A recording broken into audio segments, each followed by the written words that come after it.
I'm an imposter. Neil Mitchell is the Chief Judge of the Harry Gordon Australian Sports Journalist of the Year Award. Neil wanted very much to be here tonight, but he injured himself a few days ago and is in quite a bit of pain and could not be here. So with your indulgence, I will do my best impersonation of Neil Mitchell. He was able to put some notes together before he called in ill. So probably the best approach is close your eyes and think of 3AW. These are Neil's words. Thank you, and if I may, a quick word on a name you just saw. So many names, but one in particular Neil wanted to mention. Trevor Grant. I was lucky to work with him when I was a sports editor of The Age. Trevor, in my view, was the sort of sports journalist who typified what this award is all about. Brave, determined, focused, delightful writer, and a great news gatherer. Good man, short ass, shorty, Mr. Ass, as we call him on The Age Sport. Now, the Harry Gordon Award. A personal thought, Neil's personal thought. We need awards like this, and the Perkin Award. We need them very much in this era of fake news. Our credibility is under attack in the United States and here. Our relevance, our relationship with our audience is under attack. I think awards like this and the Perkin go to reassert the craft because they recognise people who do it so well. People who don't live on fake news and self-indulgence and all those things that turn people away from what we do. Now that's me. My fellow judges this year were Louise Evans and Roy Masters, and there are a few things we wanted mentioned. First, it was a very tightly contested year. Some great entries. Second, we wanted to stress that this is an individual award.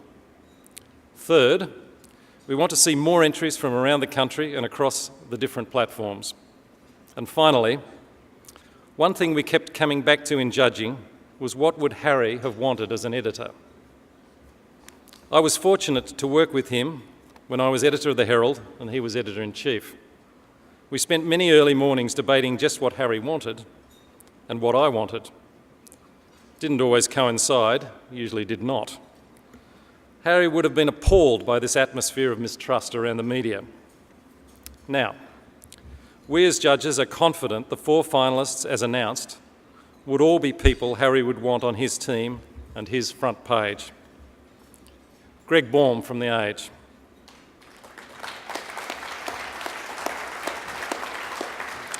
A finalist for a second year.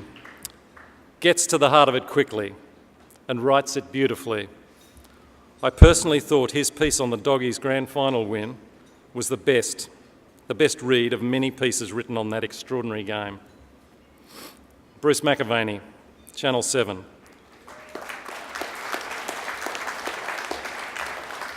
And best wishes of us all to Bruce after the news today. Bruce McAvaney, Channel 7. A lifetime in broadcasting, excellence across all sports.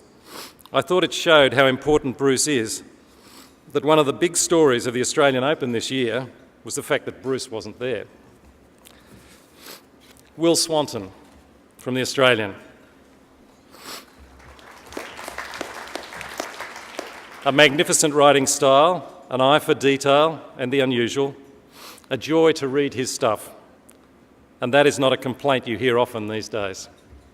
Not a compliment, sorry, you hear often these days. And Carolyn Wilson of The Age and Channel 9.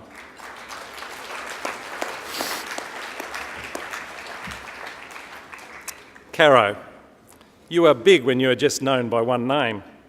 Ask Eddie.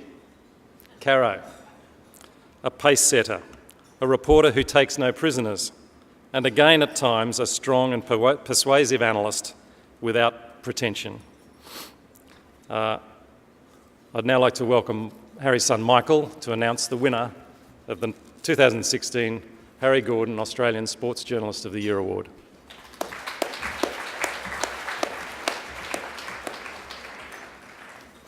Just on behalf of the family, I'd like to thank the club again for honouring Harry with this award and the judges for doing such a great job.